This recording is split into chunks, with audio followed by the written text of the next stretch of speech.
বিশাল রাজপ্রাসাদের মতো বাড়িতে পিপু তার স্ত্রীদের নিয়ে আনন্দে দিন কাটাত। পিপু ও তার স্ত্রীরা আনন্দে একসাথে ঘুমাত। এক রাতে তার এক স্ত্রী কেলি ঘুম থেকে জেগে উঠল। তার চোখে লোভ।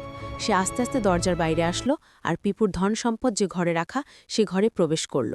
লোভ তাকে জাপটে ধরল। সে ব্যাগ ভর্তি করে টাকা আর স্বর্ণ নিতে থাকল। এমন সময় পিপুর দ্বিতীয় স্ত্রী মিউরা এসে হাজির হয়। সে এসব দেখে খুব অবাক হয়ে যায়। প্রথমে তাদের মধ্যে খুব ঝগড়া হয়, কিন্তু অবশেষে কেলি এবং মিউরা দুজনই কুপরামর্শ করতে থাকে পিপুর সম্পদ আত্মসাৎ করার জন্য। পরে তারা দুজনেই টাকা আর স্বর্ণ নিজেদের ব্যাগে পুরতে থাকে। পরদিন সকালে পিপু অফিসে যাওয়ার জন্য তার স্ত্রীদের থেকে হাসি মুখে বিদায় নেয়।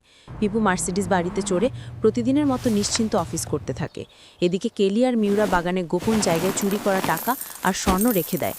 কিন্তু পিপু অফিসে বসেই সিসি ক্যামেরায় তার দুই বউয়ের সব কারসাজি দেখে ফেলল।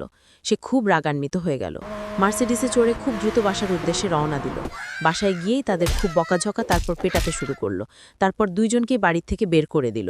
পিপুর দুই বউ এই তাদের লোভের কারণে আজ রাস্তার ফকির হয়ে গেল।